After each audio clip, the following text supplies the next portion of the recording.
এই সরকারের পদত্যাগটা কেন চাইছেন? আজকে তার পদত্যাগের জন্য আমরা দাঁড়িয়েছি, কারণ যত হত্যাকাণ্ড হয়েছে আমাদের ভাই বোনরা মরছে, সবকিছু তার নির্দেশেই হয়েছে। পুলিশ হচ্ছে সরকারের চামচা। পুলিশকে সে যেভাবে নির্দেশ দিয়েছে, র্যাবকে ছাত্রলীগকে সে যেভাবে নির্দেশ দিয়েছে, তারা তাদের মতোই কাজ করেছে। কিছুই বলা যাবে না, এটা কোথাকার আইন? কে বিচার করবে? কাদের কাছে বিচার চাওয়ার দিন আছে নাকি? মেয়াদ লাগতেছে, ঘুমাইতে পারতেছি না, খাইতে পারতেছি না, রাস্তায় বাইরে হলে কি স্টুডেন্ট পরিচয় দেওয়া যাবে না? What the hell? তুমি আমরা এখন আলাদা না, আমরা এখন বাংলাদেশের মানুষ। আমরা কথা বলবো মাথা উঁচু করে, আমাদের কথা আমাদেরকে বলতে হবে, আমাদের অধিকার মতো আমরা কথা বলবো। That's it. এখানে এত এক্সট্রা কথা কোনো কিছুর মধ্যে নেই। হ্যালো বন্ধুরা, কেমন আছেন? আশা করি অনেক অনেক ভালো আছেন। কোটা আন্দোলন নিয়ে ভাইরাল 10টা কিন্তু প্রতিবাদ করা ডায়লগ শোনানো হবে, যে ডায়লগগুলো অনেক কিন্তু জ্বর তুলে দিয়েছে। একটার পরে একটা কিন্তু সাহসিক গর্জন দিয়ে দিচ্ছে। পুরা দেখতে থাকো। কোটা আন্দোলন নিয়ে যে অবস্থা বর্তমানে, এই অবস্থা দেখলে কিন্তু পাথরে দেওয়ার মানুষও কেঁদে দিবে। আমাদের বাবাকে খুঁজে পাই না, 3-4 ঘন্টা পর আমরা এখান থেকে ওখানে যাই, ওখান থেকে এখানে যাই, অনেক ঘোরাঘুরি পর আমার বাবাকে একটু খুঁজে পেলাম। মর্গে বলতেছে মর্গে যান। আমরা বলতেছি আমার বাবা তো পিঠে গুলি লাগছে, মর্গে কেন যাবো? আমরা মর্গে যাবো না। এরপর আমরা মর্গের অনেক চেষ্টা করার পর মর্গে ঢুকে দেখি আমার বাবা মৃত লাশ পড়ে আছে মর্গের ভেতরে।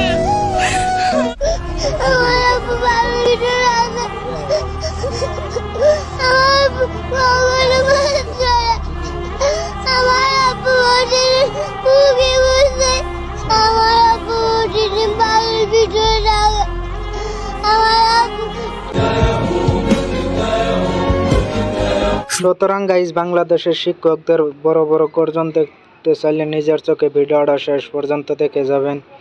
এরকম গর্জন দেখলে কিন্তু নিজের মনের ভেতরে প্রতিবাদ করার সাহস ঢুকে যাবে। সরকারকে বুঝতে হবে গত 17 বছর তারা যে অত্যাচারের স্টিম রোলার চালিয়েছে, বাংলাদেশের মানুষকে একটা সেকেন্ড ক্লাস সিটিজেন বানিয়ে রেখেছে, দেশটাকে তার নিজের বাপের দেশ বানিয়েছে। আর আমরা যেন সকলেই এখানে অনুপ্রবেশকারী, আমরা যেন সকলেই এখানে রোহিঙ্গা, আমরা যেন সকলেই এখানে সেকেন্ড ক্লাস সিটিজেন, এমন একটা আচরণ সরকার বাংলাদেশের মানুষের সঙ্গে করেছে, তার জবাব দিতে এসেছি। এই সময় কম, শুরু করো। সরকারের কারণে এইসব হয়েছে। এই সরকার আমরা চাই না। আমি যদি ভয় পেতাম তাহলে এখানে এসে দাঁড়াতাম না। আমি জানি না আমার কি হবে, কারণ আমরা তো এখনো স্বাধীন না। যদি আমাদের এই সরকার পদত্যাগ করে তাহলেই আমরা আসলে স্বাধীন নাগরিক হতে পারবো। স্বাধীনতা শুধু 1971 সালে এসেছে শেখ পরিবারের জন্য, আমাদের জন্য না। এবার তো বুঝলেন, খারাপ মানুষদের খারাপ টাইমে দরকার পড়ে। যাদেরকে আমরা টিকটকার হিসাবে হাসি ঠাট্টা করেছি, তারা এখন আমাদের বিপদের টাইম, তারা এখন আমাদের পাশে এসে সাহসী গর্জন দিতেছে। আমরা এখনো বাক স্বাধীনতা পাই নাই, আমরা কথাই বলতে পারি না। কথা বলতে গেলে আমাদের ভয় পেতে হয়। পানি লাগবে? পানি আছে, হ্যাঁ, এরকম একটা বোতল আছে। মুগ্ধ আমাদের জন্য অনেকগুলো পানির বোতল রেখে গিয়েছে, সেই পানি এখানেও আছে। অগস্ট মাস আমাদের শোকের মাস। অগস্টের আগে জুলাইতে এমন করে শোক পালন করতে হবে আমরা কেউ ভাবিনি। মানুষ প্রতিবাদ করার ভাষা হারিয়ে ফেলে, চোখে পানি আসে। আর কত তাজা প্রাণ দিলে স্বাধীন একটা বাংলাদেশ পাবো বলেন? এভাবে তো আর বেঁচে থাকা যায় না। কিছুক্ষণ আগে আপনাকে একটা ঘটনার কথা বললাম, আপনি শুনেছেন। আমি আশা করি মাননীয় প্রধানমন্ত্রীকে আপনি এই ঘটনা বলবেন, কি হয়েছে একজন শিক্ষার্থীর সঙ্গে। বঙ্গবন্ধু বলেছিলেন, আর যদি একটা গুলি চলে, আর যদি আমার লোকের উপর হত্যা করা হয়, তিনি হুঙ্কার দিয়েছিলেন পাকিস্তানি স্বৈরশাসককে। আজ বঙ্গবন্ধু থাকলে এই অবস্থা হতো? বাচ্চাগুলোর জায়গায় আমার মেয়ে থাকতে পারতো, ওই মানুষগুলোর জায়গায় আপনি থাকতে পারতাম।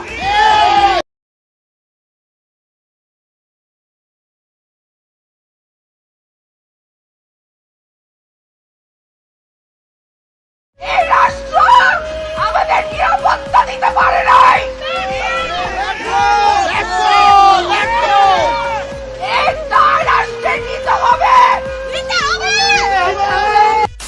আমি বিএনপি হিসাবে এখানে আসিনি, আমি কোনো দল রিপ্রেজেন্ট করছি না। আমি রুমিন ফারহানা, বাংলাদেশের একজন নাগরিক। আমার তো অধিকার আছে প্রতিবাদ জানানোর, আমি সেই প্রতিবাদটাই জানাতে এসেছি।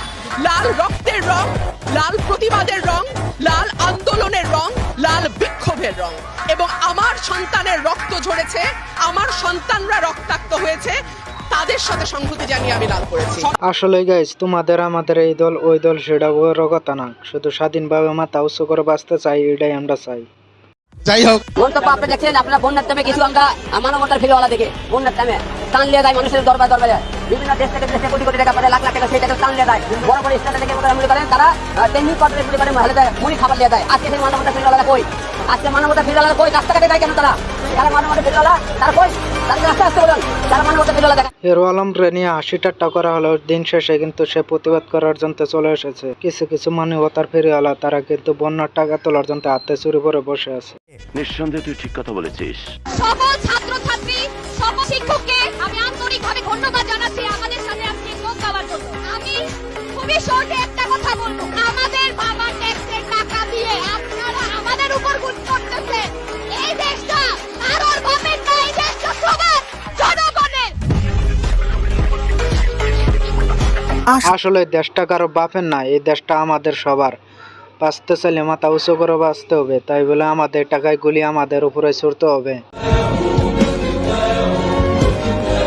করতেছে এখন আমাদেরকে জেলে তুলে নিয়ে যাচ্ছে, আমরা স্টুডেন্ট, আমাদের টিচারদেরকে মারধর করা হচ্ছে, আমাদেরকে মারধর করা হচ্ছে। আর আমরা এখন কি করতেছি, যে লোক দেখানোর জন্য ভাই যে কথা বলতেছি। সংযুক্ত আরব আমিরাতে আমাদের যে ভাইয়েরা, আমরা জানি তারা কিভাবে কত কষ্ট করে নিজেদের সর্বস্ব বিক্রি করে বিদেশে যান। তারা সেখানে জানতেন যে আইন আছে, প্রতিবাদ করলে যাবজ্জীবন কারাদণ্ড হতে পারে, তারপরও তারা মাঠে নেমেছেন, তারা কারাবরণ করেছেন। প্রতিবাদ করতে গিয়ে, প্রতিবাদ তো অন্যায্য কোনো কাজ নয়, সারা পৃথিবীতে আমাদের যে জাতিসংঘের কনভেনশনগুলো রয়েছে। আসলে সত্যি আমাদের প্রবাসী ভাইরা যারা দূর থেকে অত সাপোর্ট করেছে তাদেরকে মন থেকে পুরো স্যালুট জানাই। তাদের এই সাহসের প্রতি আমাদের সর্বোচ্চ শ্রদ্ধার কথা যেমন জানাতে চাই, একই সাথে তাদের মুক্তির ব্যাপারে, তাদের ভালো থাকার ব্যাপারে সরকারের যে চূড়ান্ত নীরবতা, সেটার ব্যাপারেও নিন্দা জানাই। বাচ্চাগুলোর কি কি অপরাধ ছিল? অধিকার চাইতে গেলে কি আপনি আমার গুলি করে দিবেন? ট্যাক্সের টাকা তো আমার টাকায় তো গুলি কিনছেন, বুলেট কিনে। এবং ধরেন আপনারা যে বাবা মা জন্ম দিল, আমরা শিক্ষকরা যাদেরকে এদেরকে তৈরি করি ভবিষ্যৎ গড়ার জন্য, ওই পরিশ্রমের কি কোনো আন্দাজ আছে আপনাদের? আসলে একজন শিক্ষকদের যদি ঘটনা দিকে যদি প্রতিবাদ করার না মনে ইচ্ছা জাগে, তাদের আর শিক্ষকতা করতে দরকারই নেই। এরা যখন দেশ গড়ার কাছে বিভিন্ন ক্ষেত্রে যাবে, আপনারা তাদেরকে টেনে মেরে ফেললেন। একটা আপনারা দেখে পুরো বিশ্ব দেখেছে, পুলিশের বড় ভ্যান থেকে নিয়ে উপর থেকে ছুঁড়ে ফেলছে। এরা কি মানুষ না? যাই হোক, এর কোনো কোটার প্রয়োজন নাই, কোনো কোটার প্রয়োজন নাই, আমার ভাইদেরকে ফিরাই দিবেন। নিজেদের নির্দেশে খুন হয়েছে, সেজন্য ওদেরকে পদত্যাগ করতে হবে, নামতে হবে। আমরা স্বাধীনভাবে বিচার চাই, খুনির কাছে আমরা বিচার চাই না। প্রকাশ্য কিভাবে একটা স্বাধীন দেশে পুলিশেরা গুলি করতে পারে, এই জিনিসটা তো আমরা বুঝতেছি না। স্বাধীন দেশ কোথায় গেল আজকে? আসলে সত্যি আমরা এখন আর কোটা চাই না, আমাদের শহীদ ভাইদের ফিরে চাই। সরকারের পদত্যাগ চাই, কারণ সরকার ব্যর্থ হচ্ছে ছাত্রদের আন্দোলন পরিপূর্ণ করতে। দেশে কলা গাছ থাকুক, কিন্তু বিচার বহির্ভূত হত্যা হতে পারবে না। আমার দেশের আমজনতার জানের সিকিউরিটি লাগবে।